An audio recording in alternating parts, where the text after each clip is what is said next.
कहानी शुरू होती है एक गांव से। नाम था तमसपुर। इस गांव के पीछे एक 100 साल पुराना मंदिर था जो अब कई सालों से बंद पड़ा था। गांव वालों का कहना था हर रात उस मंदिर से एक रहस्यमयी गाना बजता है। वो गाना जैसे हवा में तैरता हुआ पूरे गांव में गूंजता है और जो भी उसे ध्यान से सुनता वो जैसे किसी जादुई शक्ति के वश में आ जाता और फिर अगली सुबह उसकी लाश मंदिर के बाहर पाई जाती। इसी गाँव से कुछ दूरी पर एक मिट्टी का छोटा सा घर था जहाँ रहते थे दो भाई, ज्ञान भाई और राइस्टार। एक शाम राइस्टार धीरे से बोला, भाई तूने सुना है बगल के गांव तमसपुर में हर रात कुछ अजीब होता है। ज्ञान भाई चौंक गया। उसकी आंखों में एक जिज्ञासा की चमक आ गई। क्या होता है वहाँ? ज्ञान भाई ने पूछा। राइस्टार फुसफुसाया, लोग कहते हैं वहाँ एक बंद पड़ा मंदिर है जो हर रात गाना बजाता है। जो भी उसे सुनता है जिंदा नहीं बचता। ज्ञान भाई का चेहरा गंभीर हो गया। वो बोला, तो आज रात चलें उस गाँव, खुद देखेंगे क्या सच है और क्या अफवाह। राइस्टार थोड़ी देर सोचता रहा, फिर बोला, ठीक है चलो। रात का समय था। हवा में सन्नाटा और पेड़ों की सरसराहट। दोनों भाई अपने गांव पर छाईपुर से पैदल ही तमसपुर की ओर चल पड़े। जैसे ही गांव की सीमा में पहुंचे एक अजीब सा सूनापन महसूस हुआ, जैसे पूरे गांव की रूह कहीं छिप गई हो। राइस्टार बोला, क्या हमें यहाँ रुकने के लिए कोई घर मिलेगा? ज्ञान भाई ने कहा, हाँ भाई, कोई ना कोई तो होगा, लेकिन पहले मंदिर देखना है। चलते चलते दोनों एक घर के सामने रुकते हैं। राइस्टार बोला, ज्ञान ये घर कैसा है? ज्ञान, ठीक है भाई। राइस्टार ने दरवाजे पर दस्तक दी।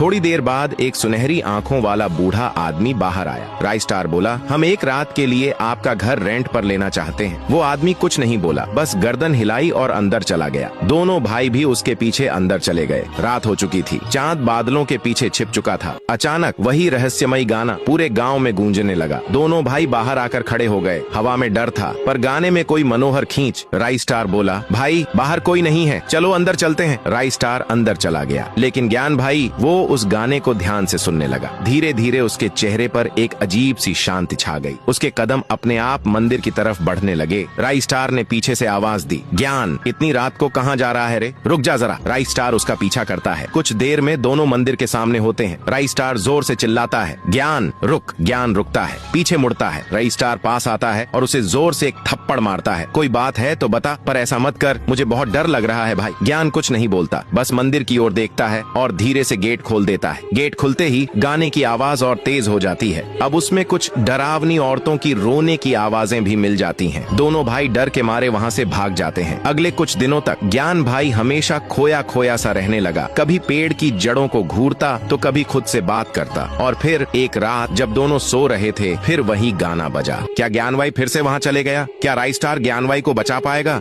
जब खुद भी उस मंदिर की बेहद चढ़ जाए?